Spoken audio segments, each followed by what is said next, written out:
Hello everybody, welcome back to STPJ Academy. Myself Rohan Upadhyay and I'm usually a chemistry mentor but मैं physics और chemistry दोनों अभी साथ साथ अगली पढ़ा रहा हूँ। और आज हम लेके आ गए हैं जामिया मिलिया इस्लामिया JMI का क्लास 11th का जो एंट्रेंस का जो पेपर हुआ है वो आज ही कंप्लीट हुआ है और आज हम उस पेपर का डिस्कशन करेंगे जिसके अंदर हम फिजिक्स और केमिस्ट्री वाला पार्ट का डिस्कशन कर रहे होंगे। So yes, this is the paper discussion of JMI class 11th entrance जो आज ही हुआ है।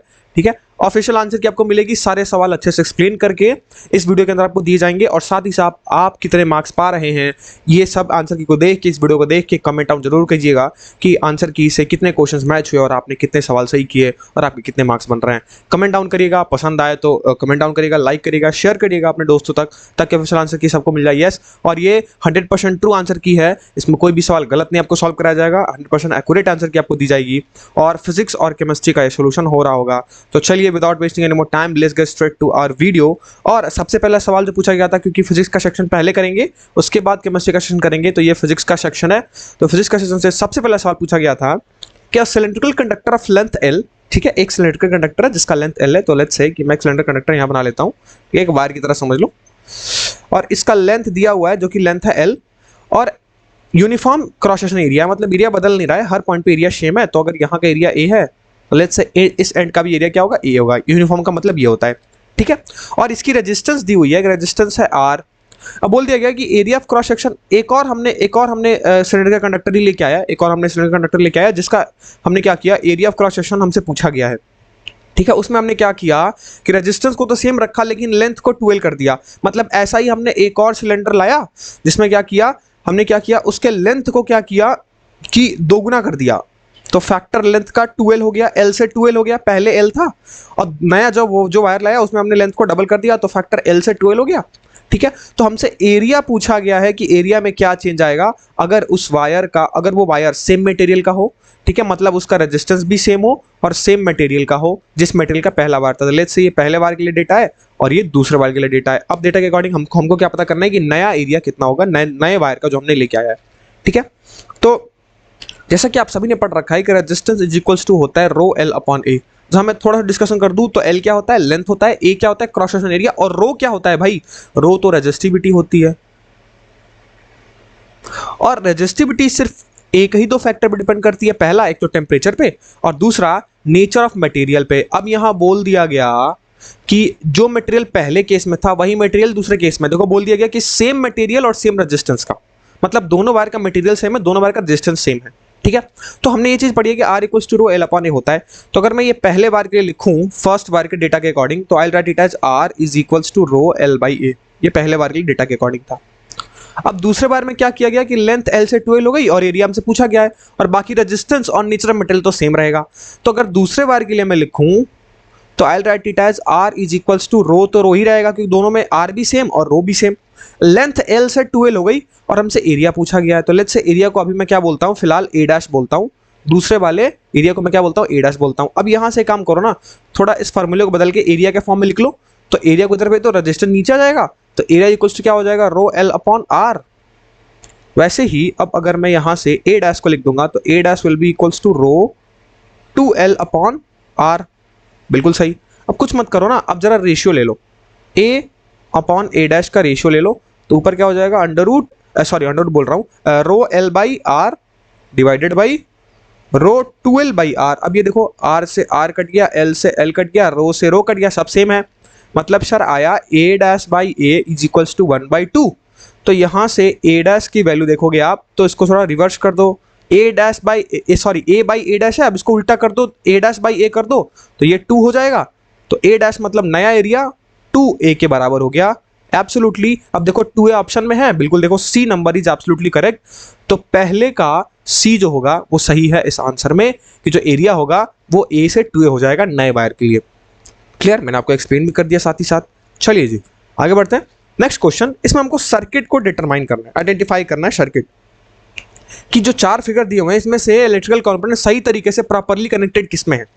बहुत सही। सबसे पहले चीज तो इंस्ट्रूमेंट चेक कर लो, क्या क्या इंस्ट्रूमेंट है। पहले तो सर रेजिस्टेंस है, एक एमीटर दिख रहा है, वोल्ट मीटर दिख रहा है, मतलब एक क्या है, एक तो सर रेजिस्टेंस है, एक रजिस्टर लगा हुआ है, एक एमीटर लगा हुआ है और एक वोल्ट मीटर लगा हुआ है। अब ये तो पता है कि रजिस्टर का तो आप कैसे भी कनेक्ट कर सकते हो, सीरीज भी पैरेलल भी, लेकिन एमीटर और वोल्ट मीटर कंडीशन होता है एमीटर को आप सिर्फ सीरीज में कनेक्ट करते हो और वोल्ट मीटर को आप सिर्फ पैरेलल में कनेक्ट करते हो। अब जरा कनेक्शन चेक कर लो, ठीक है।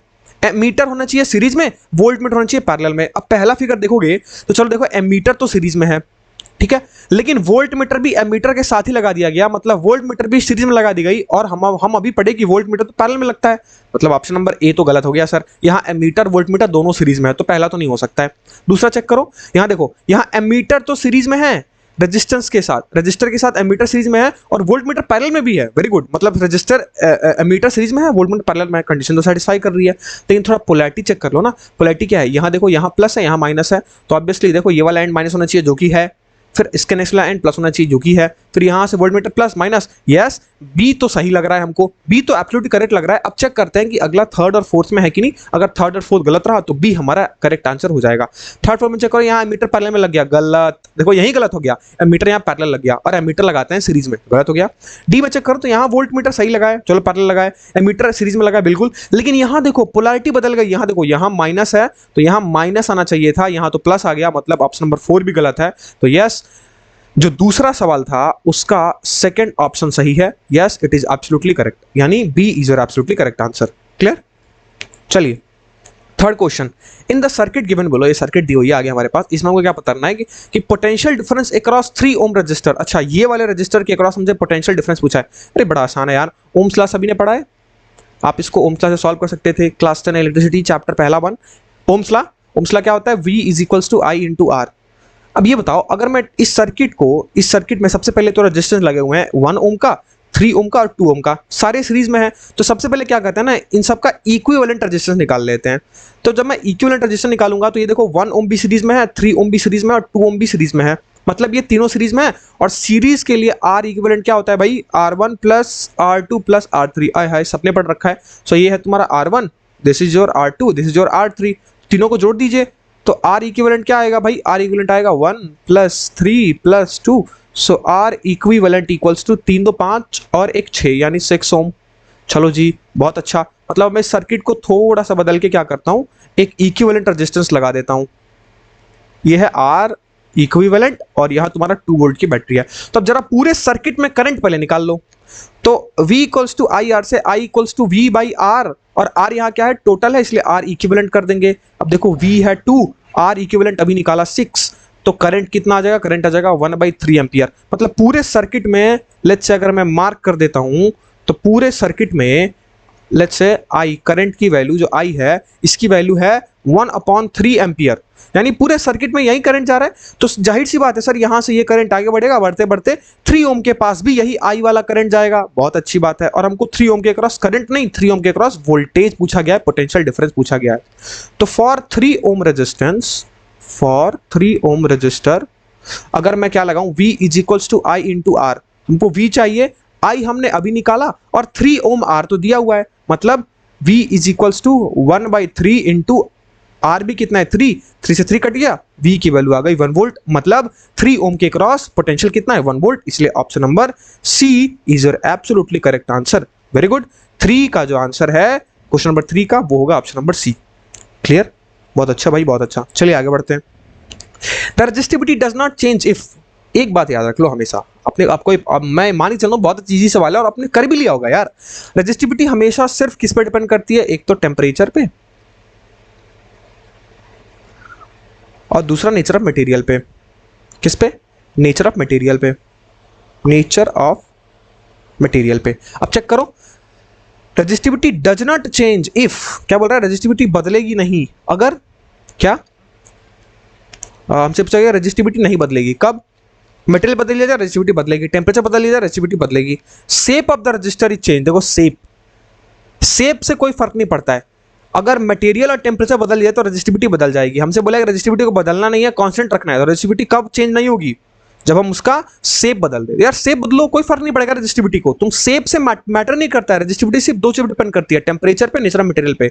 अगर टेम्परेचर और नेचर ऑफ मटेरियल दोनों चेंज करोगे तो भी चेंज हो जाएगा, सिर्फ मटेरियल चेंज कर दोगे तो भी रेजिस्टिविटी चेंज हो जाएगी, टेम्परेचर चेंज करोगे तो भी चेंज हो जाएगी। बस एक ही फैक्टर है, shape of the register. Option number C is your absolutely correct answer. बहुत आसान था, यानी 4 का C होगा आपका। चलिए आगे बढ़ते हैं। Choose the correct option. A rectangular coil of copper wire is rotated in magnetic field. एक रेक्टेंगुलर कॉइल है, कॉपर का, इसको हमने क्या किया कि रोटेट कर दिया मैग्नेटिक फील्ड के अंदर। तो direction of the induce current changes once in, याद रखो हमेशा हर एक हाफ रेवोल्यूशन में करंट की डायरेक्शन बदलती है, हर एक हाफ रेवोल्यूशन में करंट की डायरेक्शन बदलती है। अपने क्लास 10 में इलेक्ट्रोमैग्नेटिक इंडक्शन वाला पार्ट जब पढ़ा होगा मैग्नेटिक फील्ड करंट के अंदर, जिसमें फैराडे लॉ है, उन्होंने बताया था कि मोमेंटरी डिफ्रैक्शन होता है जब हर हाफ रिवोल्यूशन होता है। तो याद रखो इसका ऑप्शन नंबर सी होगा, हाफ रिवोल्यूशन में करंट की डायरेक्शन, इंड्यूस करंट की डायरेक्शन बदलती है। तो फिफ्थ का ऑप्शन नंबर सी, बड़ा इजी सवाल, बड़ा थ्योरेटिकल सवाल था। आगे बढ़ते हैं। What will happen if a soft iron core is placed inside a solenoid. तो सबसे पहले तो मैं क्या करता हूँ, एक सोलेनॉइड बना लेता हूँ, ठीक है। ये सोलेनॉइड ऐसा ही होता है। इन्होंने क्या बोला कि एक सोलेनॉइड के अंदर मैंने एक सॉफ्ट आयरन कोर को इंस्टॉल कर दिया ऐसे, ठीक है, और इस सोलेनॉइड में करंट दौड़ रहा है, ठीक है। अब हमसे ये बोला जा रहा है कि इसमें से बताओ करेक्ट अब क्या होगा अगर मैं सॉफ्ट आयरन कोर को एक सोलेनॉइड के अंदर डाल दूं। तो सबसे पहले the bar will be electrocuted resulting in the short circuit. नहीं, ऐसा कुछ नहीं होता है, हम डाल के चेक करते हैं। क्यों? क्योंकि सॉफ्ट आयरन कोर हम इंस्टॉल करते हैं मैग्नेटिक प्रॉपर्टी को बढ़ाने के लिए, तो शॉर्ट सर्किट तो नहीं होता। ऑप्शन नंबर ए गलत है। ऑप्शन नंबर सी चेक करोगे तो बार विल मैग्नेटाइज परमानेंटली। नहीं यार, परमानेंटली मैग्नेटाइज नहीं होता, क्योंकि एक इलेक्ट्रोमैग्नेट है। अगर परमानेंटली मैग्नेटाइज का मतलब कि हमेशा वो मैग्नेट बना रहा है, यहाँ एक इलेक्ट्रोमैग्नेट की तरह ये काम करेगा। तो अगर जो ही हम क्या करेंगे, सर्किट को ब्रेक कर देंगे, मतलब ऑफ कर देंगे स्विच को, तो फिर वो डीमैग्नेटाइज हो जाएगा, मतलब परमानेंटली तो मैग्नेटाइज नहीं होगा। यानी ऑप्शन नंबर सी भी गलत है। The bar will not effect by any means. नहीं यार, ऐसा नहीं होता है, बार इफेक्ट करता है। अगर हम आयरन बार को इंस्टॉल कर दे सोलेनॉइड के अंदर तो मैग्नेटिक प्रॉपर्टी बढ़ जाती है। तो यहाँ बोल रहा है कि कोई इफेक्ट नहीं होगा, तो डी भी गलत है। मतलब option number B is absolutely correct. The bar will magnetize as long as there is current in the circuit. मतलब जब तक करंट फ्लो कराएंगे तभी तक मैग्नेटिक प्रॉपर्टी होगी, क्योंकि ये एक इलेक्ट्रोमैग्नेट की तरह वर्क करेगा। इसलिए option number B is absolutely correct. मतलब 6 का ऑप्शन नंबर बी होगा आपका। चलिए जी आगे बढ़ते हैं। बोल रहा है the back face of a circular loop of wire is found to be south magnetic pole. अच्छा, एक सर्कुलर वायर है जिसका पीछे वाला हिस्सा, ये पीछे वाला, ठीक है, ये फ्रंट फेस है समझ लो, और ये बैक वाला फेस है। तो पीछे वाले हिस्से में क्या बोल रहा है कि साउथ पोल बन रहा है, साउथ पोल, मैग्नेट का साउथ पोल फॉर्म हो रहा है। तो इसी फेज में है ना, सॉरी क्या बोल रहा है, इसी फेस में, पीछे वाले फेस में ही, बैक फेस में ही करंट की डायरेक्शन बता दो, ये पूछा है हमसे। तो यार बहुत सिंपल है, आपने क्लॉक फेस रूल पढ़ा है? अरे यार एनसीईआरटी के अंदर भी दी हुई है clock face rule, magnetic effect of electric current, class 10 का चैप्टर। उसमें आपको ये चीज बताई गई होगी कि जब भी नॉर्थ पोल फॉर्म होता है और जब भी साउथ पोल फॉर्म होता है, दो पोल फॉर्म होते हैं, ठीक है। तो आपने ऐसे पढ़ा होगा कि जब भी नॉर्थ पोल होता है तो नॉर्थ पोल कैसे होता है भाई, नॉर्थ पोल ऐसे बनता है, याद है, ऐसे फिगर आपने देखा होगा, और साउथ पोल ऐसे। ये क्लॉक फेस रूल है। अब देखो, खुद देखो, साउथ पोल का मतलब देखो करंट कैसे जा रहा है, करंट क्लॉकवाइज जा रहा है कि एंटी क्लॉकवाइज जा रहा है? अरे सर करंट तो क्लॉकवाइज जा रहा है।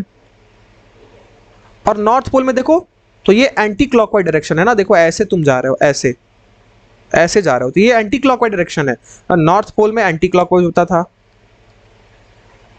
अब हमसे बोल दिया गया कि बैक फेस में साउथ पोल बन रहा है, तो बैक फेस में करंट की डायरेक्शन, अब जब साउथ पोल बनता है तो क्लॉकवाइज होता है। क्या बात है सर, मतलब option number B is absolutely correct answer. 7 का ऑप्शन नंबर बी होगा, क्लॉकवाइज डायरेक्शन में करंट फ्लो करेगा अगर साउथ पोल हो तो क्लॉकवाइज, अगर नॉर्थ पोल बैक फेस में होता तो एंटी क्लॉकवाइज पे टिक मारते, बट और सब गलत है। बी इज एब्सोल्युटली करेक्ट, यानी 7 का ऑप्शन नंबर बी होगा। क्लियर? चलिए भाई आगे बढ़ते हैं। And ionized gas contain both positive and negative ions. It is projected toward east. एक ionized gas था जिसमें पॉजिटिव यानी एक प्लस चार्ज एक माइनस चार्ज दोनों थे, उसको हमने क्या किया, ईस्ट की तरफ प्रोजेक्ट कर दिया, फेंक दिया एक यूनिफॉर्म मैग्नेटिक फील्ड में, डायरेक्टेड इनटू द प्लेन। अब देखो इनटू द प्लेन का मतलब है ना कि मैग्नेटिक फील्ड लाइंस अंदर जा रही हैं, और जब भी मैग्नेटिक फील्ड लाइन अंदर जा रही हैं तो उसको हम क्रॉस से रिप्रेजेंट करते हैं, सबको पता है। और अगर बाहर आती तो क्या करते हैं, बाहर आती तो हम उसको डॉट से रिप्रेजेंट करते, किससे रिप्रेजेंट करते, डॉट से। यहाँ बोल रहा है कि into the plane magnetic field अंदर जा रही है, एक पॉजिटिव और नेगेटिव आयंस है, और उसको हमने ईस्ट की तरफ प्रोजेक्ट कर दिया। तो हमसे पूछा गया है कि इनमें से कौन सा ऑप्शन सही होगा। तो चार्जेस तो पॉजिटिव और नेगेटिव दोनों है। अब सबसे पहले तुम एक फेस में ये वाले प्लेन, जिस प्लेन में हम वीडियो को देख रहे हैं उस प्लेन में अगर मैं मैप को मान लूँ तो ऊपर नॉर्थ पोल होगा, नीचे साउथ पोल होगा, इधर ईस्ट होता है इधर वेस्ट होता है, यही है, ऐसे ड्रॉ करते हैं प्लेन ऑफ पेपर पे। अब उसने बोला कि ईस्ट के तरफ दोनों चार्जेस को भेज दिया गया, निगेटिव को भी और पॉजिटिव को भी, ठीक है। तो हमको ये आगे इस पे कमेंट करना है कि जो चार्जेस है वो किधर डिफ्लेक्ट होंगे, मतलब बेसिकली उनमें फोर्स किधर लगेगा। आपने पढ़ा है right hand thumb rule, Fleming's right hand thumb rule, Fleming's right hand thumb rule सबने पढ़ा है। Fleming's right hand thumb rule सबने पढ़ा है। अब राइट हैंड थंब रूल से आप फोर्स का डायरेक्शन निकाल सकते हैं कि फोर्स इधर लग रहा है उधर ही चार्जेस जाएंगे। अब चेक करो, अगर निगेटिव चार्ज ईस्ट की तरफ जा रहा है तो करंट किधर जा रहा होगा? याद करो, निगेटिव चार्ज के अपोजिट डायरेक्शन में करंट होता है। मतलब सर करंट तो ना, अगर मैं निगेटिव चार्ज के लिए बात करूं तो करंट निगेटिव चार्ज के लिए जा रहा है टुवर्ड वेस्ट, मतलब आई की डायरेक्शन ये है। मैग्नेटिक फील्ड अंदर है, क्या बात है सर। तो जरा फ्लेमिंग्स राइट हैंड रूल लगाओ, राइट हैंड थंब रूल लगाओ। राइट हैंड थंब रूल जब आप लगाओगे तो आपको ये पता चलेगा कि आपका थंब जो होता है वो फोर्स दिखाता है, मिडिल फिंगर आपकी मैग्नेटिक फील्ड होती है और इंडेक्स फिंगर आपकी करंट दिखाती है। तो जरा आप रखो अपने थंब को तो आपको मालूम पड़ेगा कि आपका जब आप रखोगे करंट के डायरेक्शन में इंडेक्स फिंगर को रखो और मिडिल फिंगर को अंदर की साइड रखो इनटू द प्लेन, तो आपका थंब जो है वो नीचे की तरफ पॉइंट करेगा। और नीचे क्या है? नीचे कौन सा पोल है? साउथ है या नॉर्थ है? अरे साउथ है भाई। तो यानी कि निगेटिव चार्ज के लिए करंट हो जाएगा, सॉरी निगेटिव चार्ज के लिए जो डिफ्लेक्शन होगा वो किधर होगा? टुवर्ड साउथ, मतलब निगेटिव आयंस टुवर्ड साउथ। अब देखो यहीं से तुम मान सकते हो कि ऑप्शन बी तो गलत हो गया सर। क्यों? क्योंकि निगेटिव बोल दिया यहाँ ऑप्शन नंबर बी में कि negative ion deflect toward north, तो बी तो गलत हो गया। ए में चेक करो तो negative ion deflect toward south, ये तो आधा तो सही लग रहा है। अब चेक कर लो पॉजिटिव आयन के केस में, सिमिलरली ऐसे ही पॉजिटिव आयन चेक करोगे तो ये बताओ कि पॉजिटिव आयन के लिए करंट का डायरेक्शन, अरे जिधर पॉजिटिव चार्ज जाता है वही करंट का डायरेक्शन भी होता है। मतलब अगर पॉजिटिव ईस्ट में जा रहा है तो for positive ion direction of current I की वैल्यू भी किधर होगी? ईस्ट ही होगी। अब इस केस में भी मैग्नेटिक फील्ड अंदर ही है, तो वही Fleming's right hand thumb rule लगाओगे तो आपका थंब इस बार ऊपर आएगा अपवर्ड, और अपवर्ड में क्या है? अपवर्ड में तो नॉर्थ है, मतलब पॉजिटिव चार्ज किधर जाएगा? Toward north. नेगेटिव चार्ज किधर जाएगा? Toward south. यानी option number A is absolutely correct. Positive ion deflect toward north and negative ion deflect toward south. तो 8 का जो है वो option number A is your correct answer. क्या बात है, बड़ा मजेदार सवाल था, मजा आया सबको। चलिए आगे बढ़ते हैं। A child is standing in front of magic mirror, अच्छा she find the image of her head is bigger. अच्छा मतलब एक लड़की है जो एक मिरर के सामने, मैजिक मिरर के सामने खड़ी है और उसमें कई डिफरेंट मिरर का कॉम्बिनेशन है वो, जिसमें हो क्या रहा है कि उसका जो हेड है वो बिगर दिख रहा है, बड़ा दिख रहा है। अच्छा, और उसका मिडिल पोर्शन बॉडी का है वो सेम दिख रहा है, जैसा है रियल में वैसा ही मिरर के अंदर भी दिख रहा है। और उसका जो लेग है वो छोटा दिख रहा है। तो बड़ा सिंपल है यार। देखो अब अगर बड़ा दिख रहा है मतलब इमेज मैग्नीफाई हो रही है। इमेज मैग्नीफाई किस में होती है सर? कॉनकेव में होती है। कॉनकेव मिरर यानी ऊपर पार्ट में क्या लगा है? अपर पार्ट में कॉनकेव मिरर लगा है। सेम है मतलब प्लेन मिरर है, क्योंकि प्लेन मिरर में जितना size of image size of object होता है उतना ही साइज ऑफ इमेज भी बनता है। तो सेम में क्या है? प्लेन मिरर है। और कॉन्वेक्स में देखो छोटी हो जाती है, ऑब्जेक्ट से इमेज छोटी हो जाती है, तो लेग्स अगर स्मॉलर दिख रहा है मतलब यहाँ कॉन्वेक्स है सर। मतलब पहला कॉनकेव फिर प्लेन फिर कॉन्वेक्स। तो चेक कर लो ऑप्शन नंबर सी यस, जिस बच्चे ने भी ऑप्शन मारा है ये सही मारा है। कॉनकेव पहले होगा फिर प्लेन होगा फिर कॉन्वेक्स होगा। मतलब ये क्वेश्चन नंबर 9 था और क्वेश्चन नंबर 9 का जो है वो ऑप्शन नंबर सी होगा। Yes yes absolutely correct. Physics के अंदर क्वेश्चन नंबर 9 का ऑप्शन नंबर सी करेक्ट है। आगे बढ़ते हैं। अगला बोल रहा है the angle of incident ray and the plane mirror is 30। अच्छा इंसिडेंट रे और प्लेन मिरर का एंगल 30 है। तो सबसे पहले तो एक प्लेन मिरर ड्रॉ कर लो यार। लेट्स से ये एक प्लेन मिरर है हमारा, ठीक है। इस पे एक रे आके गिर रही है ऐसे। ये जो इंसिडेंट रे है और यहाँ से क्या होगा? यहाँ से एक रिफ्लेक्शन होगा कि नहीं होगा? बिल्कुल होगा सर। तो लेट्स से ये इंसिडेंट रे, इसको मैं आई बोल रहा हूँ, ये रिफ्लेक्टेड रे इसको मैं आर बोल रहा हूँ, और इनके बीच का नॉर्मल ये हो गया, ये एन नॉर्मल है आपका। अब बोल रहा है ना कि angle between incident ray and plane mirror, याद रखो प्लेन मिरर और इंसिडेंट रे का एंगल ये 30 डिग्री है। क्या बात है। तो हमसे बोल रहा है कि टोटल एंगल बिटवीन इंसिडेंट रे, मतलब ये वाली रे और ये वाली रे, इन दोनों के बीच मतलब ये पूरा एंगल बताओ, ये पूरा एंगल बताओ। क्या बात है, बहुत सिंपल है, देखो बताता हूँ। सबसे पहले चेक करो कि इंसिडेंट रे और प्लेन ऑफ मिरर के बीच एंगल कितना है? 30 डिग्री। अब ये बताओ नॉर्मल और प्लेन ऑफ मिरर के बीच एंगल कितना होता है? 90 डिग्री। तो अगर ये 30 है तो ये बचा हुआ क्या होना चाहिए सर? 60 होना चाहिए। मतलब अब देखो, अब इंसिडेंट एंगल 60 हो गया और लॉ ऑफ रिफ्लेक्शन में पढ़ा है कि जितना इंसिडेंट एंगल उतना रिफ्लेक्टेड एंगल। तो अगर ये 60 हो गया नॉर्मल से तो रिफ्लेक्टेड एंगल भी क्या हो जाएगा? 60 हो जाएगा। अब टोटल एंगल बस बता दो जोड़ के, यहां से यहां तक का टोटल एंगल। तो 60 + 60 120 और 30। यहां क्या दिख रहा है? क्या बोल रहा है? Sorry, the total angle between the incident ray and reflected ray will be. अच्छा ओ सॉरी, टोटल एंगल हमको इंसिडेंट और रिफ्लेक्टेड रे बताना है। मैं भी क्या कर रहा हूँ, मैं 30 को इंक्लूड कर रहा हूँ। यहाँ देखो हमको ये वाला एंगल बताना है। टोटल एंगल क्या हो जाएगा भाई? ओहो एक सेकंड, हाँ देखो, अरे यार इंसिडेंट रे मिट गई। एक सेकंड, ये हमारी इंसिडेंट रे है, ठीक है। टोटल एंगल हमको इंसिडेंट रे ये वाली एंगल है टोटल एंगल। तो टोटल एंगल इंसिडेंट रे और रिफ्लेक्टेड रे के बीच कितना दिख रहा है 60 + 60, मतलब 60 + 60 120 डिग्री। क्या बात है, 120 डिग्री ऑप्शन में है। हाँ जी बिल्कुल सही, जिसने भी अब जिस बच्चे ने भी ऑप्शन लगाया 10 का सी होगा, यस एब्सोल्युटली करेक्ट, 120 डिग्री होगा इंसिडेंट रे और रिफ्लेक्टेड रे के बीच का एंगल, यानी ऑप्शन नंबर सी जो एब्सोल्युटली करेक्ट। क्या बात है, चलिए भाई आगे बढ़ते हैं। बोल रहा है two thin lenses of power 3D and -2D are place in contact. अच्छा, दो थिन लेंसेज है जिनका पावर हमको दिया हुआ है। लेट्स से पहले लेंस का पावर P1 ये 3D दिया हुआ है, दूसरे लेंस का पावर P2 ये -2D दिया हुआ है।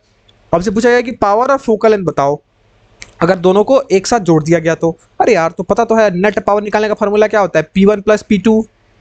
अब देखो P1 है 3D और P2 है -2D, तो हम साइन के साथ रखते हैं तो प्लस माइनस क्या हो जाएगा, माइनस हो जाएगा। मतलब नेट पावर कितना आया भाई, ये आया +1D। क्या बात है, तो +1D ऑप्शन में है। अरे रे देखो A और C तो गलत हो गया क्योंकि +2D है +5D है, नहीं होगा। +1D B और D तो है। चलो उसके बाद क्या करना है, फोकल लेंथ चेक करना है। तो आपने ये चीजें पढ़ी है कि power equals to 1/4 focal length होता है। Clear, power equals to 1/4 focal length होता है, और सेंटीमीटर में चाहिए होता है तो 100/4 फोकल लेंथ होता है। क्या बात है, तो यहां देखो यहाँ नेट पावर कितना है, नेट पावर है 1 और 100, और फोकल लेंथ चाहिए तो फोकल लेंथ इक्वल्स टू क्या हो जाएगा 1/, पावर, और सेंटीमीटर में चाहिए क्योंकि आंसर देखो सेंटीमीटर मीटर दोनों में है, तो अगर सेंटीमीटर में निकाले तो 100/p, यानी फोकल लेंथ क्या हो जाएगा 100/, पावर कितना है टोटल 1, तो +1, यानी फोकल लेंथ आएगा +100 सेंटीमीटर। क्या बात है, मतलब option number B is absolutely correct, 1 dioptre and 100 + 100 centimetre, यानी 11 का जो आंसर है वो बी वाला ऑप्शन एब्सोल्युटली करेक्ट है। चलिए जी, बहुत सिंपल सवाल था, आगे बढ़ते हैं। अगला बोल रहा है कि the refractive index of some medium, दिया गया मीडियम। देखो मीडिया का मतलब होता है ना कि जब बहुत सारे मीडियम होते हैं तो प्लूरल फॉर्म है मीडियम का, उसको मीडिया बोलते हैं, ठीक है। तो दिया गया है एक्स, वाई, जेड और डब्ल्यू, हमको स्पीड ऑफ लाइट किस में मिनिमम होगी और किस में मैक्सिमम होगी ये बताना है। ओहो बहुत आसान सवाल है। देखो अगर आपने थ्योरी पढ़ी होगी तो सवाल को कर लेते हैं। पहला है 1.51, दूसरा है 1.72, तीसरा जेड का कितना है 1.83 और चौथा है 2.42। अब देखो, अब आपने ये चीज तो पढ़ी है कि सर स्पीड ऑफ लाइट, यार अब ये तो बिल्कुल पढ़ गए होगे यार, speed of light is inversely proportional to reflective index. मतलब सर जिस मीडियम का रिफ्लेक्टिव इंडेक्स ज्यादा होगा ना सर, वो मीडियम के अंदर स्पीड ऑफ लाइट तो कम हो जाएगी अपने आप, ये तो पता चल गया। तो मिनिमम और मैक्सिमम बताना है। अब देखो मिनिमम स्पीड ऑफ लाइट किस में होगी, मतलब सबसे कम किस में होगी, जिस मीडियम का रिफ्रैक्टिव इंडेक्स सबसे ज्यादा होगा। अब चेक कर लो ना, खुद ही तुमको पता लग रहा है कि सर W जो है ना, ये W, ये देखो W, अरे सर इसका रिफ्लेक्टिव इंडेक्स सबसे ज्यादा है, कितना है 2.42। मतलब W के अंदर अगर रिफ्रैक्टिव इंडेक्स सबसे ज्यादा है तो क्योंकि दोनों इनवर्सली प्रोपोर्शनल हैं तो इसमें स्पीड ऑफ लाइट तो बहुत मिनिमम हो जाएगी, यानी W में सर क्या होगा, मिनिमम होगा। W में स्पीड ऑफ लाइट क्या होगा, मिनिमम होगा। वैसे ही अब अगर मैक्सिमम चेक करना है स्पीड ऑफ लाइट, तो स्पीड ऑफ लाइट सबसे ज्यादा किस में होगी, जिसका रिफ्रैक्टिव इंडेक्स सबसे कम होगा। अब सबसे कम किसका है, तो साफ साफ देखो सबसे कम दिख रहा है एक्स का, इसका 1.51 है, बाकी सब इससे बड़े हैं। तो मतलब एक्स का क्या होगा sir, maximum speed of light होगा एक्स के अंदर। क्यों, क्योंकि इनवर्सली प्रोपोर्शनल होता है। तो क्या बात है, ऑप्शन चेक कर लो, एक्स जो होगा वो मैक्सिमम होगा और डब्ल्यू जो होगा वो मिनिमम होगा। अब देखो डब्ल्यू यहाँ मिनिमम है, एक्स यहाँ मैक्सिमम है, सी नंबर। क्या बात है, ये ए गलत है जिस बच्चे ने लगाया है, सी जो absolutely correct answer, W minimum X maximum, यानी 12 का option number C is absolutely correct. चलिए जी आगे बढ़ते हैं। बोला गया कि यहाँ एक आई डिफेक्ट दिया गया फिगर के हिसाब से और लगाया गया है कॉन्वेक्स लेंस। तो वो आई डिफेक्ट बताइए कि वो कौन सा बीमारी है, आंख की कौन सी बीमारी है जिसमें कॉन्वेक्स लेंस लगाने से ठीक होता है। अरे यार बड़ा सिंपल है, आपने सॉरी कॉनकेव लगाया, not convex, I am sorry, it's my bad. Concave lens लगाने से कौन सी आंख की बीमारी ठीक होती है। अरे यार याद करो, मायोपिया पढ़े हो, मायोपिया। मायोपिया में क्या होता था कि इमेज पहले ही बन जाती थी रेटिना से, और जब इमेज पहले ही बन जाती रेटिना से तो उसको क्या करना पड़ेगा, उसको कन्वर्ट करना पड़ेगा रेटिना पे। तो कन्वर्जिंग काम कौन करता है, सॉरी डाइवर्ज करना पड़ेगा रेटिना पे। डाइवर्जिंग काम कौन करता है, कॉनकेव लेंस। अरे उल्टा होता है मिरर में कॉनकेव मिरर कन्वर्जिंग करता है, लेकिन लेंस में कॉनकेव लेंस डाइवर्जिंग करता है। अगर इमेज पहले ही बन रहा है, अगर रे पहले ही मीट हो जा रही है तो उस रे को डाइवर्ज करके रेटिना पे मीट कराना पड़ेगा। मतलब मायोपिया में क्या होता है कि रे पहले ही मीट कर देती, इसलिए हम कॉनकेव लेंस का इस्तेमाल करते हैं। तो option number A is absolutely correct, 13 का ऑप्शन नंबर ए होगा। मायोपिया होगा तभी हम कॉनकेव लेंस का इस्तेमाल करेंगे। वेरी गुड, चलिए आगे बढ़ते हैं। Light travelling from denser medium to rarer medium along normal to the boundary. देखो रिफ्रैक्शन पढ़ा है आपने। लेट्स से ये एक मीडियम है, ऊपर वाले मीडियम को मैं रेयरर बोलता हूँ, नीचे वाले मीडियम को मैं डेंसर बोलता हूँ। अब बोल रहा है कि अगर लाइट डेंसर से रेयरर जा रही है, मतलब अगर डेंसर मीडियम से, लेट्स से ये इंसिडेंट लाइट थी, ये रेयरर जा रही है, तो डेंसर से रेयर जाती है तो किधर, याद है आपको, अवे फ्रॉम नॉर्मल, थोड़ी बेंड हो जाती है, नॉर्मल से दूर हो जाती है, तो is refracted away from the normal, so B is your absolutely correct answer. Yes, A जो है वो गलत है। ये तब होता है जब रेयरर से डेंसर आते हैं तो टुवर्ड्स द नॉर्मल जाती है, जब डेंसर से रेयरर जाते हैं तो अवे फ्रॉम नॉर्मल, मतलब ऑप्शन नंबर 14 का B is your absolutely correct answer. ये आपने पढ़ रखा है थ्योरी के अंदर। चलिए जी, बहुत अच्छा। अगला है, एक convex lens has a focal length of 10 centimetre. अच्छा, एक कॉन्वेक्स लेंथ है जिसका फोकल लेंथ 10 सेंटीमीटर हमको दे दिया गया। बोल रहा है at which of the following position should an object be place so that this convex lens may act as a magnifying glass। अरे यार, बोल रहा है ना कि बताओ कि ऑब्जेक्ट जो है वो कितने डिस्टेंस पर रखे। चार ऑप्शन दे दिया है कि जो इमेज हो वो मैग्नीफाई हो जाए। मैग्नीफाई का मतलब अरे इमेज बड़ी बने। अरे यार, कॉन्वेक्स लेंस के केस में आपने इमेज फॉर्मेशन पढ़ा है, उसके अंदर ये चीजें पढ़ी होंगी कि जब भी सर हमको क्या करना है, इमेज को बड़ा बनाना है तो फोकल लेंस से कम डिस्टेंस होनी चाहिए। मतलब जो ऑब्जेक्ट का डिस्टेंस है वो फोकल लेंस से तो कम ही रखेंगे। यहाँ फोकल लेंथ 10 है तो फोकल लेंथ से कम एक ही ऑप्शन दिख रहा है, कौन सा, 7 centimetre. And yes, 7 centimetre is absolutely correct, यानी 15 का बी नंबर जो सही होगा। और बाकी चेक करोगे ना तो 15 है, 20 है, 25 है, ये सभी फोकल लेंथ से ज्यादा है। और जब आप फोकल लेंथ से ज्यादा कर दोगे तो इमेज छोटी होती है, ना कि बड़ी होती है। लेकिन यहाँ तो हमको मैग्नीफाई चाहिए, इमेज को बड़ा करना है। तो कॉन्वेक्स लेंस के केस में अगर इमेज को बड़ा करना है तो आपका ऑब्जेक्ट जो है वो फोकल लेंथ से कम डिस्टेंस पे रखा होना चाहिए। तो फोकल लेंथ अगर 10 है तो उससे कम सिर्फ एक ही ऑप्शन दिख रहा है सर, 7 सेंटीमीटर, इसलिए 15 का B is your absolutely correct answer. क्या बात है सर। तो यहां खत्म हो जाता है आपका फिजिक्स वाला पार्ट। 15 सवाल थे, 15 मैंने आपको करा दिए कंप्लीटली, बहुत आसानी तरीके से। चलिए, now we are moving towards chemistry. अब हम केमिस्ट्री का डिस्कशन भी देख लेंगे। केमिस्ट्री के अंदर देखो अच्छे सवाल आए थे फिजिक्स के अंदर से, ठीक है, थोड़े थ्योरेटिकल थे, थोड़े कॉन्सेप्चुअल थे, बट आसान थे। आप लोगों ने आई होप कि पूरे सवाल कर लिए होंगे। अगर मैं केमिस्ट्री की बात करूँ तो केमिस्ट्री के अंदर सॉल्व करते हैं। सबसे पहली चीज कि electrolysis of water in decomposition reaction the mole of hydrogen and oxygen liberated during electrolysis of water is।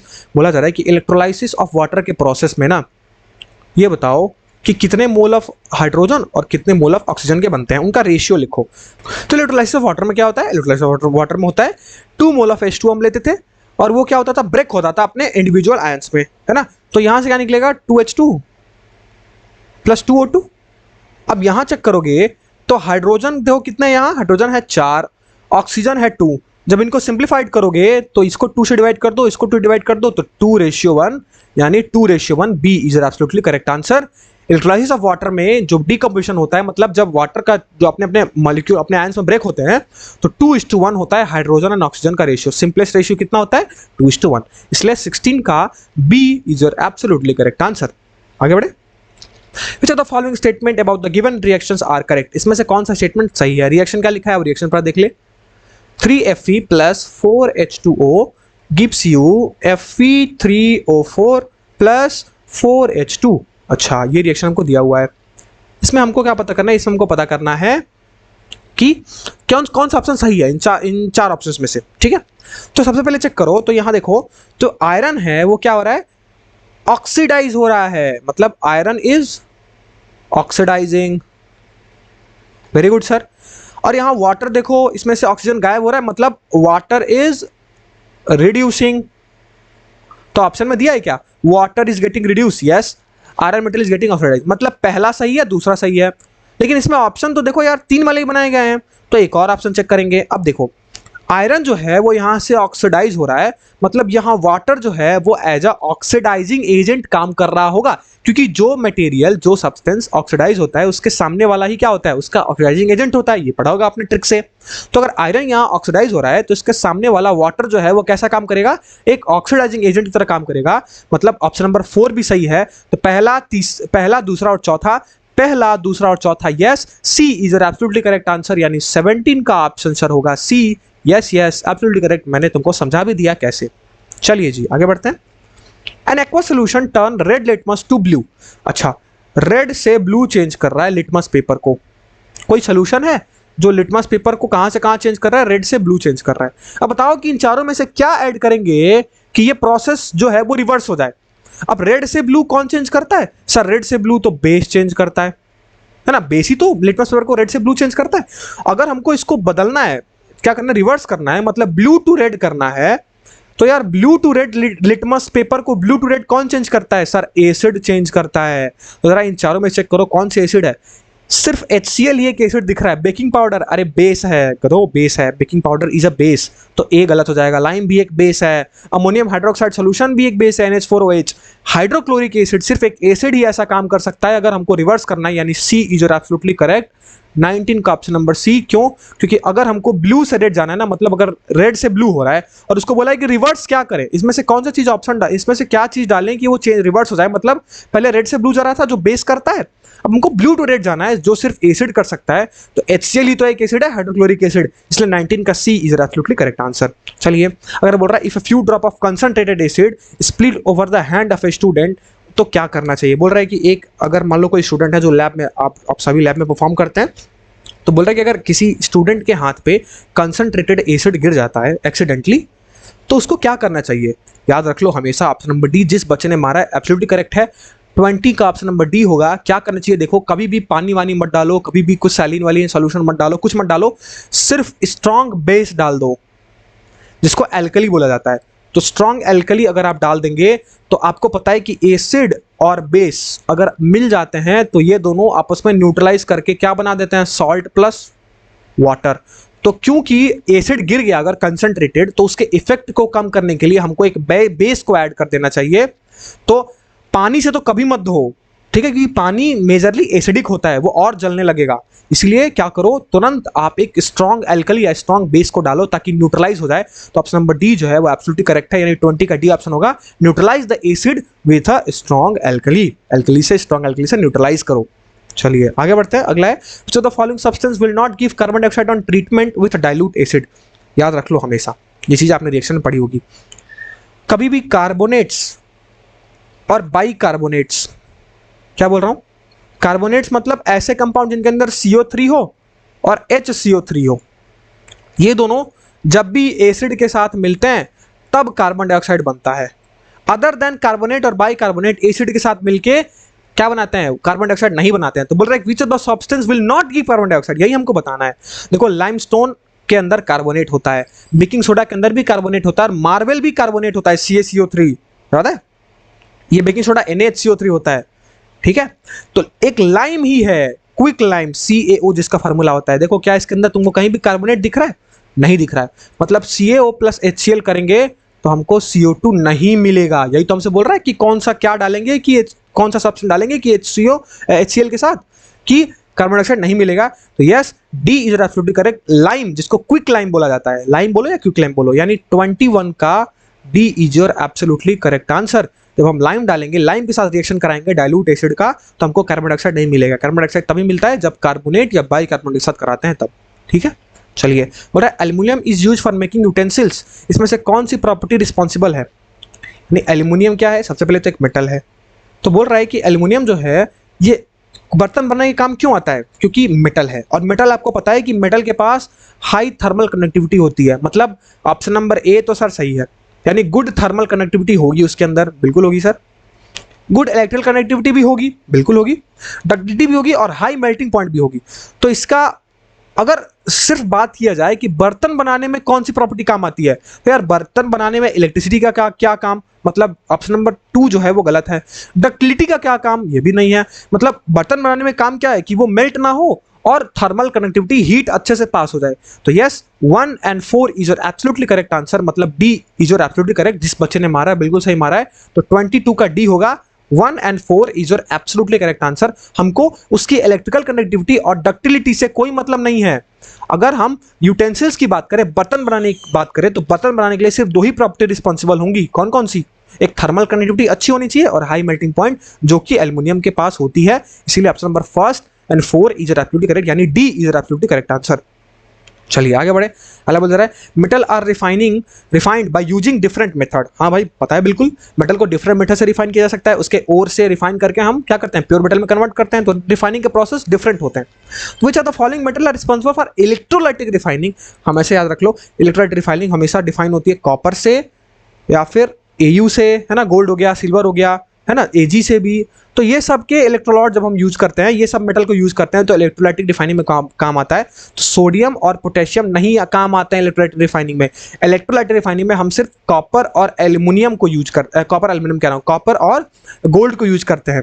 ठीक है, कॉपर हो गया, गोल्ड हो गया, सिल्वर हो गया, ये सब के मेटल को हम इलेक्ट्रोलाइटिक रिफाइनिंग में रिफाइन करते हैं। सोडियम और पोटेशियम हाईली रिएक्टिव होते हैं, तो इसलिए उनको इलेक्ट्रोलाइटिक रिफाइनिंग में रिफाइन नहीं किया जाता है। इसलिए AU and CU is absolutely correct, यानी फर्स्ट एंड सेकंड। तो फर्स्ट एंड सेकंड कहां है? Option number A is absolutely your correct answer. Option number A is absolutely your correct, यानी 23 का ए होगा भाई, ए होगा। बहुत सिंपल है, बहुत सिंपल है। चलिए आगे बढ़ते हैं। अगला, reaction between X and Y. अच्छा, reaction between X and Y, ठीक है। एक एक्स है और एक वाई है, ये दोनों रिएक्शन कर रहे हैं, रिएक्शन करके जेड बना रहे हैं।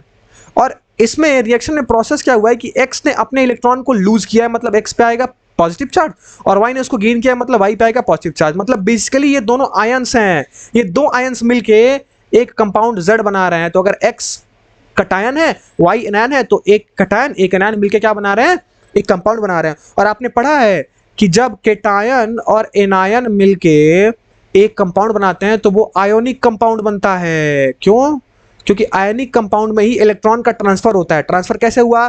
एक्स ने इलेक्ट्रॉन को लूज किया और वाई ने उसको गेन कर लिया, यानी एक्स ने ट्रांसफर कर दिया। तो यहां जो कंपाउंड बना है जेड, ये जेड कंपाउंड क्या होगा? आयोनिक कंपाउंड होगा। बिल्कुल सही। और आयोनिक कंपाउंड की प्रॉपर्टी में आपने पढ़ा होगा कि आयोनिक कंपाउंड की मेल्टिंग पॉइंट हाई होती है। आयोनिक कंपाउंड की मेल्टिंग पॉइंट हाई होती है, इसलिए option number B is absolutely correct, has, sorry B नहीं, A, option number A is absolutely correct, has high melting point. लेकिन हमसे ये पूछा गया है कि क्या, सॉरी मैंने सवाल पढ़ा नहीं, ये पूछा गया है कि विच of the following properties not shown. अच्छा, कौन सी प्रॉपर्टी नहीं दिखाएगी? तो याद रख लो, आयनिक कंपाउंड के अंदर आपने प्रॉपर्टी होगी, पहला तो उसका मेल्टिंग पॉइंट बहुत हाई होता है, और दूसरी चीज वो इलेक्ट्रिसिटी कंडक्ट करता है मोल्टन स्टेट में। वो इलेक्ट्रिसिटी कंडक्ट करता है मोल्टन स्टेट में। चेक करो, ऑकर्स एज अ सॉलिड, अरे बिल्कुल, आयनिक कंपाउंड सॉलिड होते हैं, बिल्कुल ये भी सही है। Conduct electricity in molten state, हाँ भाई ये भी सही है। हैज हाई मेल्टिंग पॉइंट, बिल्कुल सही है। हैज लो मेल्टिंग पॉइंट, ना ना, गलत पकड़ा गया, यानी बी इज एब्सोल्युटली करेक्ट, यानी इसका लो मेल्टिंग पॉइंट कभी नहीं होता है। तो जेड ये प्रॉपर्टी कभी शो नहीं करेगा, मतलब 24 का बी इज एब्सोल्युटली करेक्ट, जिसमें है हैज लो मेल्टिंग पॉइंट। मतलब जो जेड बना है, जो आयनिक कंपाउंड बना है, वो कभी लो मेल्टिंग पॉइंट शो नहीं करेगा। आयनिक कंपाउंड हमेशा हाई मेल्टिंग पॉइंट शो करता है, और इलेक्ट्रिसिटी मोल्टन स्टेट में शो करता है, और सॉलिड स्टेट में होते हैं। इसलिए B is absolutely correct answer. अगला, which of the following statement are usually correct for carbon compounds. Carbon compounds के लिए कौन से स्टेटमेंट करेक्ट है? कार्बन की प्रॉपर्टी के अंदर आपने ये चीज पढ़ी होगी कि कार्बन जो है वो सर इलेक्ट्रिसिटी को कंडक्ट नहीं करता है। क्यों भाई? क्यों इलेक्ट्रिसिटी को कंडक्ट नहीं करता? ये पुअर कंडक्टर ऑफ इलेक्ट्रिसिटी होते हैं, क्योंकि इनके अंदर ये कार्बन से मिलके बने होते हैं, और कार्बन जो है वो कोवलेंट बॉन्डिंग करता है, मतलब इलेक्ट्रॉन की शेयरिंग होती है। तो इसके अंदर कोई फ्री आयंस नहीं होते हैं, और यार फ्री आयंस और फ्री चार्ज नहीं होंगे तो इलेक्ट्रिसिटी कहां से आएगी? तो पहली प्रॉपर्टी कि यार पुअर कंडक्टर ऑफ इलेक्ट्रिसिटी होते हैं, और दूसरी कि क्योंकि कोवलेंट बॉन्डिंग होती है, ये स्ट्रॉन्ग फोर्स ऑफ अट्रैक्शन नहीं होता है। Covalent bonding week force of attraction होती है, तो फोर्स ऑफ अट्रैक्शन, जिसको मैं FOA लिख रहा हूं, वो वीक होता है। तो पहली प्रॉपर्टी क्या है कि इलेक्ट्रिसिटी कंडक्ट नहीं करता, और दूसरी क्या है? Weak force of attraction. अब मिला लो, are good conductor of electricity, नहीं, पहला गलत हो गया, पहला नहीं हो सकता है। Are poor conductor of electricity, yes, second हो सकता है। Have strong force of attraction of molecule, ना ना ना, बिल्कुल नहीं, स्ट्रॉन्ग फोर्स नहीं, वीक फोर्स होता है। Do not have a strong force, yes, यानी सेकंड एंड फोर्थ ये सही है। और सेकंड और फोर्थ किसमें है? सेकंड एंड फोर्थ है ऑप्शन नंबर डी में, यस एब्सोल्युटली, यानी 25 नंबर सवाल का ऑप्शन होगा डी, जो कार्बन की प्रॉपर्टी को मैच करते हैं। तो yes, D is absolutely correct answer. बहुत आसान था। चलिए भाई आगे बढ़ते हैं। आइडेंटिफाई द अनसैचुरेटेड कंपाउंड, अरे बहुत आसान है। अनसैचुरेटेड कंपाउंड का मतलब आपने पढ़ा है, अनसैचुरेटेड का मतलब जिनके अंदर क्या हो? डबल बॉन्ड हो। डबल बॉन्ड कोई तो अनसैचुरेटेड बोलते हैं, सिंगल बॉन्ड कंपाउंड होते हैं, सिंगल बॉन्ड ऑर्गेनिक कंपाउंड होते हैं, तो हम सैचुरेटेड बोलते हैं। हमसे बोला कौन सा कंपाउंड जो है वो अनसैचुरेटेड है, तो चेक कर लो। प्रोपेन, देखो एन आ गया, एन मतलब पक्का सिंगल बॉन्ड है, तो जिसमें एन आया वो सिंगल बॉन्ड, अगर इन आया तो डबल बॉन्ड, और आइन आया तो ट्रिपल बॉन्ड। तो अनसैचुरेटेड डबल या ट्रिपल वाले अनसैचुरेटेड होते हैं, डबल या ट्रिपल वाले अनसैचुरेटेड होते हैं, और सिंगल बॉन्ड वाले सैचुरेटेड होते हैं। तो हमसे अनसैचुरेटेड निकालने को पूछा गया। तो यहां देखो प्रोपेन है, प्रोपेन कैसे हो सकता है? जिस बच्चे ने मारा गलत मारा है, प्रोपेन नहीं हो सकता। प्रोपेन एक सैचुरेटेड कंपाउंड है। Propene, yes, in double bond, ये हो सकता है, बी हो सकता है, सेकंड तो सही है। चलो, प्रोपाइन थर्ड भी हो सकता है, बिल्कुल हो सकता है। क्लोरोप्रोपेन, ये फिर से ये से सैचुरेटेड हो गया, यानी पहला गलत, चौथा गलत, दूसरा और तीसरा सही है, और दूसरा और तीसरा किस में है, ए वाले में, यानी 26 का option number A is absolutely correct, क्योंकि ए के अंदर जो कंपाउंड होंगे सेकंड होंगे और थर्ड होंगे, ये दोनों अनसैचुरेटेड होंगे, क्योंकि देखो यहाँ इन है सफिक्स और आइन है, और इन और आइन मतलब, इन मतलब डबल बॉन्ड, आइन मतलब ट्रिपल बॉन्ड, और डबल और ट्रिपल बॉन्ड को ही अनसैचुरेटेड बॉन्ड बोलते हैं, अनसैचुरेटेड कंपाउंड बोलते हैं। सो 26 का A is absolutely correct answer. चलिए आगे बढ़ते हैं। Which of the following does not belong to same homologous series. अच्छा, सेम होमोलोगस सीरीज, अब होमोलोगस सीरीज आपने पढ़ा है, होमोलोगस सीरीज क्या होती है कि हर आगे वाला मेंबर CH2 ग्रुप से डिफर करता है ना, यानी हर आगे वाले मेंबर में CH2 ग्रुप ज्यादा होता है। तो सबसे पहले तो अगर मैं मीथेन की सीरीज को स्टार्ट करूं, तो मीथेन की सीरीज शुरू होती है CH4 से, इसके अगले वाला मेंबर होता है C2H6, इसके अगले वाला होता है C3H8, इसका अगले वाला होता है C4H10। अब मिलाओ, चेक करो, अगर CH4 है, C2H6 है और C3H8 है और C4H10 होना चाहिए, C4H8 हो गया, मतलब C इज एब्सोल्युटली करेक्ट। देखो CH4, C2H6 और फिर C3H8, CH4, C2H6, C3H8, अगला होना चाहिए था C4H10, लेकिन यहाँ C4H8 दे दिया गया, मतलब C जो है वो होमोलोगस सीरीज में सेम से बिलोंग नहीं करता है, इसीलिए 27 का C is absolutely correct answer. बहुत आसान था यार, होमोलोगस सीरीज सबने पढ़ी है, बहुत आसान पेपर है आपके केमिस्ट्री का, बहुत ईजी आया, लेवल बहुत अच्छा था, ठीक है, आसान था, आपने नंबर जरूर गेन किए होंगे। तो 27 का C is absolutely correct answer. चलिए आगे बढ़े। Which of the following give the correct increasing order of atomic radius। अच्छा, एटॉमिक रेडियस सबको पता है भाई, पीरियोडिक क्लासिफिकेशन आपने पढ़ा है, एटॉमिक रेडियस क्या होता है, डाउन द ग्रुप क्या होता है, डाउन द ग्रुप, बोलो बोलो बोलो मेरे साथ, डाउन द ग्रुप क्या होता है, डाउन द ग्रुप इंक्रीज हो रहा होता है, यानी जैसे जैसे ग्रुप के अंदर हम नीचे जाएंगे तो क्या होगा, वो इंक्रीज होगा। तो चेक करो, चेक करने के लिए बोला गया है ऑक्सीजन, फ्लोरीन और नाइट्रोजन। तो सबसे पहले चेक करो कि ऑक्सीजन आता कहाँ है, ग्रुप चेक कर लो, तो ऑक्सीजन आता है तुम्हारा, और अगर मैं पीरियड टेबल की बात करूं तो आपने ये चीजें पढ़ी होंगी कि देखो, सबसे पहले चेक कर लो, एक सेकेंड चेक कर लो, यहां चेक कर लो, और अच्छा हमको ऑर्डर में अरेंज करना है, ठीक है। अब चेक करो, देखो एटॉमिक नंबर के अगर मैं हिसाब से लिखूं तो आपने ये चीजें पढ़ा है कि hydrogen, helium, lithium, beryllium, boron, carbon, nitrogen, oxygen, fluorine. तो नाइट्रोजन पहले आता है, फिर ऑक्सीजन आता है, फिर फ्लोरीन आता है ना, नाइट्रोजन पहले आता है, फिर ऑक्सीजन आता है, फिर फ्लोरीन आता है। तो नाइट्रोजन, फिर ऑक्सीजन और फिर फ्लोरीन।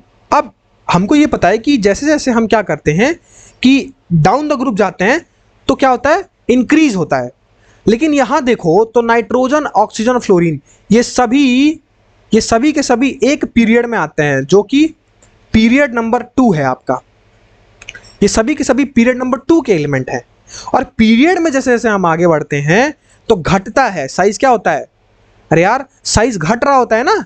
तो ये देखो नाइट्रोजन, ऑक्सीजन, फ्लोरीन, तो सबसे ज्यादा साइज किसका होगा, नाइट्रोजन का, फिर किसका होगा, ऑक्सीजन का, फिर किसका होगा, फ्लोरीन का, यानी फ्लोरीन का सबसे कम साइज होगा, फ्लोरीन का साइज कम होगा, फिर उससे कम किसका होगा, ऑक्सीजन का, फिर सबसे ज्यादा किसका होगा, नाइट्रोजन का, सबसे नाइट्रोजन, फिर ऑक्सीजन, फिर फ्लोरीन, यानी नाइट्रोजन, ऑक्सीजन, फ्लोरीन का कोई ऑर्डर दिया हुआ है, इंक्रीजिंग ऑर्डर में लगाना है ना, सॉरी, तो सबसे कम पहले लिखेंगे, सॉरी इंक्रीजिंग ऑर्डर मैं भूल गया था, यहाँ इंक्रीजिंग ऑर्डर में लगाना है, तो सबसे कम यहाँ क्या लिखेंगे, सबसे कम फ्लोरीन को रखेंगे, फिर उसके बाद क्या आएगा, ऑक्सीजन, और फिर आएगा नाइट्रोजन, यानी FON कहीं दिया हुआ है, FON, yes, C is your absolutely correct answer, यानी 28 का C is your absolutely correct answer, 28 का C is your absolutely correct answer, यानी सबसे ज्यादा होगा नाइट्रोजन का, फिर ऑक्सीजन का, फिर फ्लोरीन का, इंक्रीजिंग ऑर्डर क्या होगा, सबसे कम, फिर उससे बड़ा, फिर उससे बड़ा, यस, तो 28 का C जरा एब्सोल्युटली करेक्ट आंसर। चलिए आगे बढ़ते हैं। चलिए जी, तो अगला सवाल है, which of the following element will form acidic oxide. आपने ये चीज़ जरूर पढ़ी होगी, और आई थॉट मान के चलता हूँ बहुत सिंपल सवाल है, आपने इस सवाल को आराम से सॉल्व कर लिया होगा। आपने ये चीज़ें पढ़ी हैं कि सर एसिडिक ऑक्साइड कौन बनाता है, हमेशा नॉन मेटल के ऑक्साइड एसिडिक ऑक्साइड बनाते हैं, और मेटल के ऑक्साइड क्या बनाते हैं, मेटल के ऑक्साइड हमेशा बेसिक ऑक्साइड बनाते हैं। अब हमसे ये पूछा गया है कि ये बताओ कि कुछ हमको एटॉमिक नंबर दे दिया गया है कुछ एलिमेंट का, इनमें से कौन सा एलिमेंट एसिडिक ऑक्साइड बनाएगा। तो जो एलिमेंट नॉन मेटल होगा सर वही एसिडिक ऑक्साइड बनाएगा। क्यों? क्योंकि हमने पढ़ा है कि नॉन मेटल के ऑक्साइड ही एसिडिक ऑक्साइड बनाते हैं, मेटल के ऑक्साइड बेसिक ऑक्साइड बनाते हैं। तो चेक कर लो, अगर मैं 7 एटॉमिक नंबर की बात करूं तो 7 किसका होता है? नाइट्रोजन का होता है। चलो भाई बिल्कुल। अगर मैं 3 की बात करूं तो ये किसका है? लिथियम का होता है एटॉमिक नंबर। अगर मैं 12 की बात करूं तो ये मैग्नीशियम का एटॉमिक नंबर होता है। और अगर मैं 19 की बात करूं तो ये पोटेशियम का होता है। अब देखो लिथियम मैग्नीशियम पोटेशियम तो मेटल है, मतलब ये एसिडिक ऑक्साइड तो नहीं बना सकते। मतलब नाइट्रोजन है एक नॉन मेटल है, ये हमेशा एक एसिडिक ऑक्साइड बनाएगा। यानी option number A is absolutely correct. Yes, जिस बच्चे ने लगाया वो सही लगाया है कि an element with atomic number 7 जो है, यानी 29 का A is your absolutely correct answer. 29 का A is your absolutely correct answer, यानी an element with atomic number 7 वो हमेशा एसिडिक ऑक्साइड बनाएगा। क्यों? क्योंकि नॉन मेटल ही एसिडिक ऑक्साइड बनाते हैं। और इन 4 ऑप्शन में से सिर्फ 7 एटॉमिक नंबर वाला यानी नाइट्रोजन ही क्या है? एक नॉन मेटल है। तो वो क्या बनाएगा? एक एसिडिक ऑक्साइड बनाएगा। सिमिलरली आगे बढ़ो, which of the following set of element is written in the order of increasing metallic character. ओहो, इंक्रीजिंग मेटेलिक कैरेक्टर के अंदर उधर हमने इंक्रीजिंग रेडियाई किया, अब यहाँ इंक्रीजिंग मेटेलिक कैरेक्टर का ऑर्डर हमको देखना है। इंक्रीजिंग मेटेलिक कैरेक्टर का ऑर्डर क्या होगा इसमें से? सही ये बोला जा रहा है। मतलब चेक करो, डाउन द ग्रुप हमेशा क्या होता है? मेटालिक कैरेक्टर इंक्रीज होता है। और यहाँ एलिमेंट्स दिए हुए हैं, कौन से सही में अरेंज है ये बोला गया। तो अगर ऑप्शन नंबर ए में चेक करें तो कौन कौन से मेटल दिए हुए हैं? Beryllium, magnesium, calcium. Option number B में देखो तो sodium, lithium, potassium. Option number C में देखो तो मैग्नीशियम, एल्युमिनियम और सिलिकॉन। और ऑप्शन नंबर डी में चेक करो तो कार्बन, ऑक्सीजन और नाइट्रोजन। अब सबसे पहले चेक कर लो कि increasing metallic character down the group में जैसे जैसे आगे बढ़ेंगे तो मेटेलिक कैरेक्टर इंक्रीज होता है।